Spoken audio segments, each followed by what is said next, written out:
thanks so much for coming on Moms Don't Have Time to Read Books. Your children's book is so precious. I love it. The Joy in You. It is so adorable and just heartfelt. And oh my gosh, congratulations on the children's book.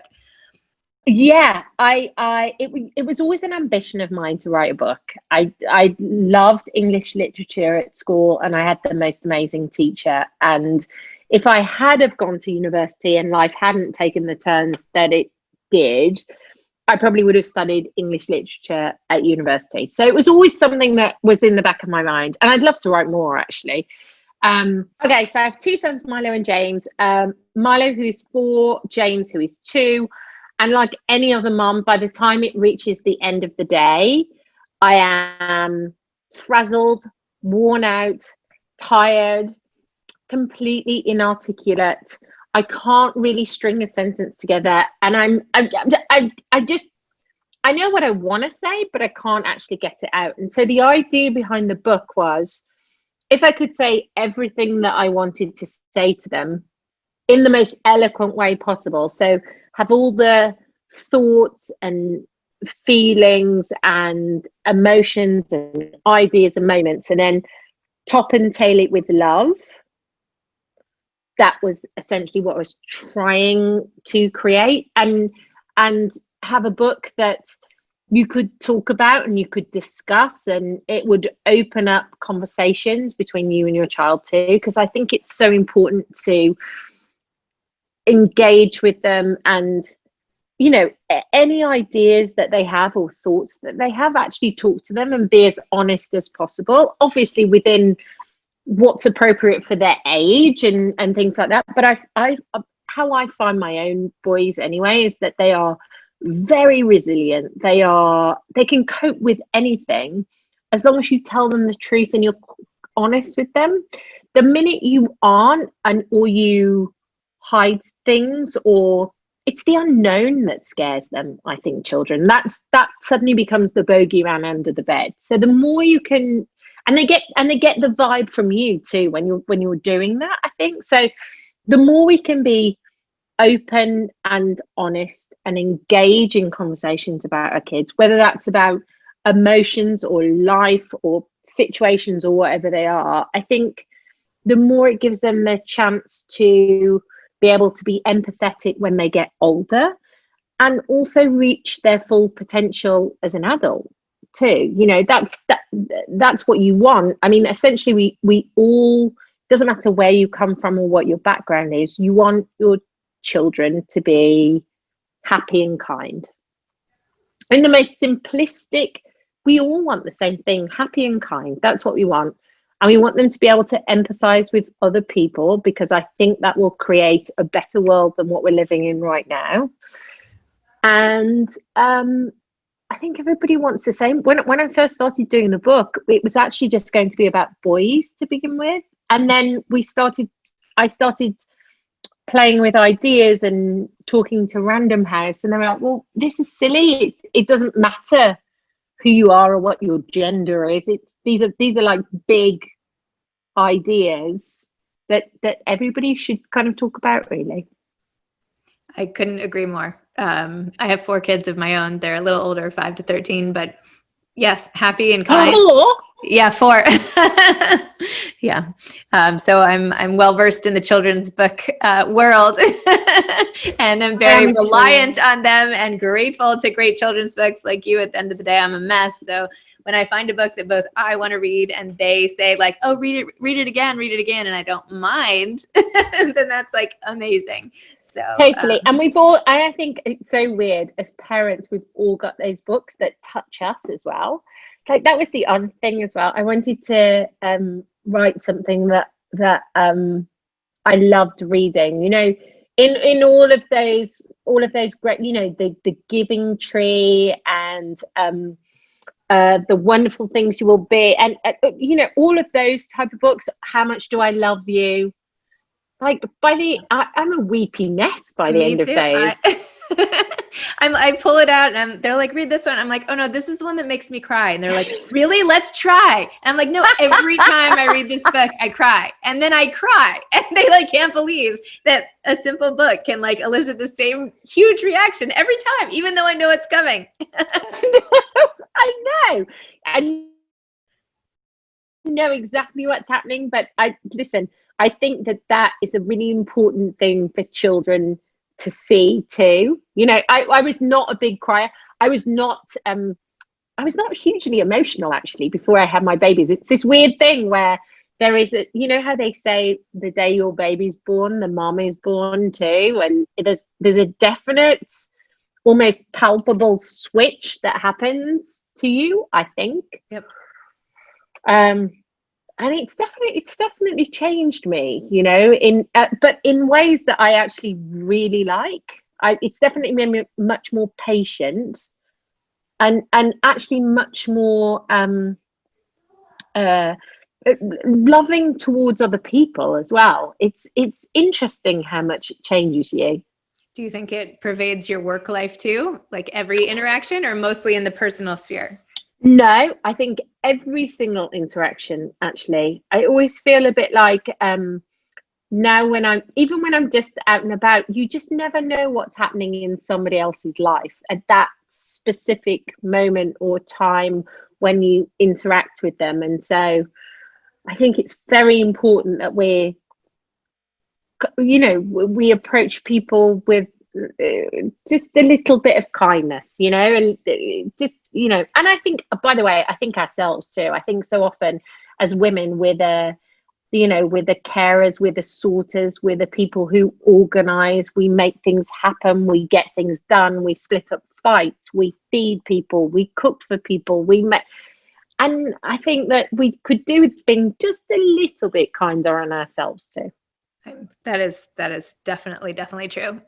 Yeah. I mean, sometimes I juggle. I'm like, oh my goodness, what have I done with my day today? And you think about it, and you're like, oh, we should be running this country. I know sometimes though at the end of the day I'm like, oh, I didn't spend enough time with this kid or that kid, or like, what did I really get done on my list to do, and I didn't do enough of this, and I don't know. I feel like you can easily have those metrics not live up to your expectations, so it's a matter, I think, of picking the right ones. Agreed. And I think the kinder you are to yourself, actually the more you get done. And whatever your moment is, for me, I love yoga. That's my thing, where I move my body. I would probably have the body of a 76-year-old. I'm very stiff. I'm not flexible at all. I've been doing yoga for 25 years and still I'm just like a regular person. I'm not like Madonna or anything like that. But it makes me feel good. It makes my body feel good. It reminds me to breathe, and it just gives my head a bit of space. And whether yours is shopping, reading a book, watching a movie, praying, meditating, whatever you want to do, you find your thing. And even if you take 20 minutes, just when you need to, take 20 minutes. And I think that's exactly what your book is teaching kids, right? Find your thing, whether it's dancing or wandering or anything they want. It's like, you know, you can't do it wrong. Painting, just dreaming. The line I loved the most in your book was right at the end when you said, if you ever lose your way or you don't believe you can, just look beside you. That's where I'll always be, cheering you on and believing forever in the wonder that's you. That's so sweet. I love that. Don't even. And it's even better when James sits on my lap and he calls himself Jamesy. And I said, who's that? And he's like, Jamesy. And he's like, who's that? And I'm like, Mama. Oh, I mean, like, I just dissolve into an emotional puddle of a mess. But I do think that, listen, my thing, when I think about it, I think that small people are like little seeds that just need feeding and watering and light on them, and then their brains kind of explode almost like trees and branches going off them. And I feel like the more we can stimulate them and try all different things with them, the better they are, because either they'll find something that they really do love, or they won't, but that's a life skill that they'll learn too. You know, learning to cope with something A, you're not very good at, or B, you don't really like. That's perfectly okay as well.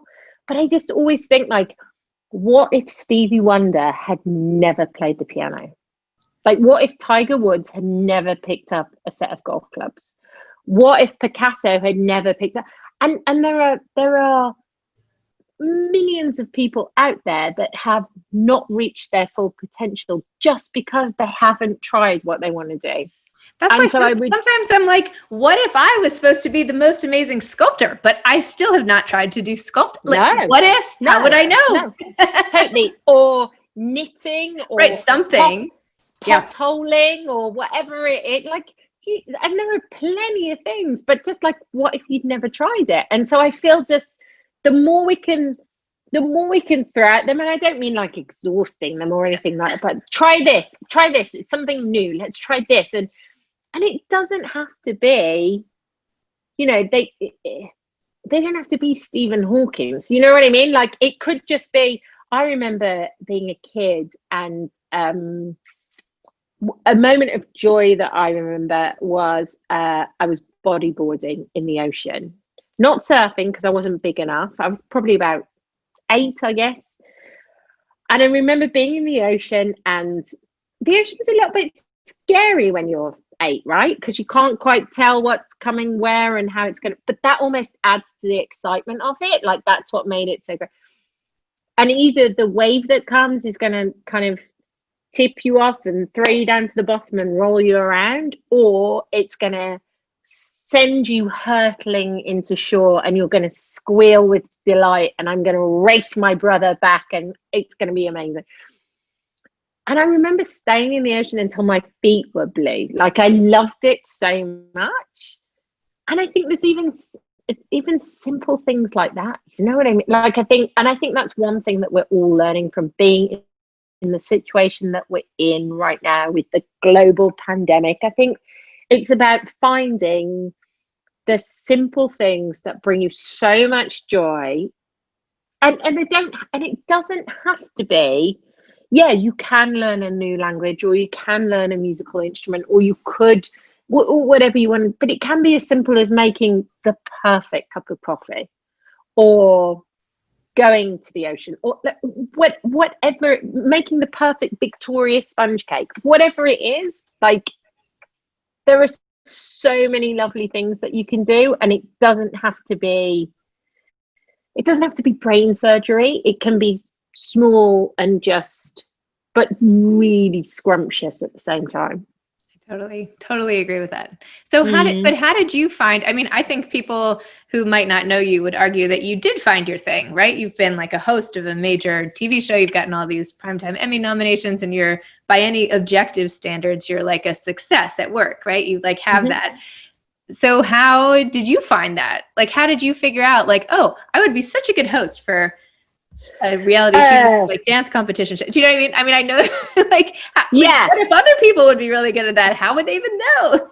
Yeah, no, and I do get what you mean. And it was never that specific. So when I was little, you know, you have those books when you were little where you have to write what you want to be and how tall you are, and then you do different pages. So it said, what do you want to be when you grow up? And I said, I wanted to be Julie Andrews. That was what I wrote at 8. Unfortunately, Julie Andrews has Julie Andrews covered. Needed to work that out. But, Julie Andrews. So that was kind of what I wanted to do. And then I was quite academic at school. I quite enjoyed school. I liked studying and stuff. But because I did have someone ask me a question of like, well, you know, you're so lucky and you do what you do, and you're so but I grew up in a very small town from working class parents who, you know, entertainment wasn't the family business. There is no reason on earth why I should be doing what I'm doing, apart from the fact that I really like people. Like, and I don't care whether you're Beyonce or Meryl Streep. Like, I just like people. And so I love chatting to people. It's my thing. I like knowing, I like working out how they tick. I like conversations. I like how it's formed their life and where they've gone and how their journeys happen. I mean, that's part of the reason why I love the dance show too. I mean, some of the stories you hear, you would think, oh my goodness, that would be enough to crush the human spirit. And yet somehow these kids, like, not only survive and thrive and move on with their lives, but they also channel the negativity and spin it around and make it positive, and they put it all into doing this thing that they love, that they have this amazing talent for, that they have to, I mean, don't get me wrong, they have to train and they work and they do all that, but so I think that you can find it. You don't necessarily have to be, born into it, or and it's what I said. I come from, there is no reason why I should be doing what I'm doing, but I am. And you know what? There will always be people who are doing better than me and driving Rolls Royces, and that's fine too. You know what I mean? Who wants a Rolls Royce anyway? I mean, exactly, unless you're going to drive it into a swimming pool. Yeah. Okay. Then that would be fun. A music video or something. But yeah. That would be fun. Oh, that's amazing. Well, do you have any advice to aspiring authors, particularly people trying to write a children's book? Oh my goodness. No, I don't have any. This is my very first one, and I don't know. I would love to write more, actually. A bit, maybe a little bit older next time. I have an idea for another book that's based on like a little girl who's a tomboy, and then I also have a very dark one, which is to do with babies and baby monitors, which is a bit Gone Girl, but I'm not going there yet. But cool. I have that idea too. But I love I mean, my next book that I've got to read is Normal People. Have you read that? I haven't read it yet. I'm embarrassed to say that I have not read it, but I have watched the show. And so good. See, I don't want to watch the show until I've read the book. Yeah. So I'm going to read the book first. The show is sitting there, like, waiting to go for me, but I want to read the book. I'm always like, book first, then show, because otherwise you can't. I know. I usually am too, but my husband wanted to watch the show, so I was like, I'd rather do something with him. Fine. Let's blame him. I'm going to blame him. Yes. What's his name? I've had the book for a very long time, and I'm embarrassed that I'm like the only one in the world who hasn't read it. So I haven't either, though. What's his name? What's your husband's name? His name's Kyle. Right, blame Kyle. Yeah. Let's name check him and blame him. Yes, I blame him for everything. Well, did it take a long time for you to write the children's book, or did you just sort of like pound it out in one day, or what was it like?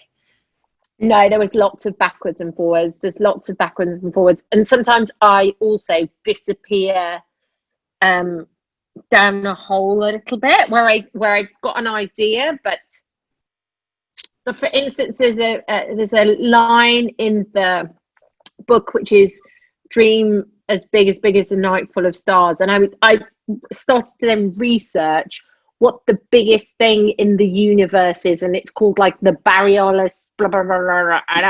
And I disappeared down this hole, and the random house said to me, you do know you could just say a night full of stars and that would bring you back to where you started to begin with, but you disappeared into the abyss of the most enormous thing on the universe. I was like, yeah, fine.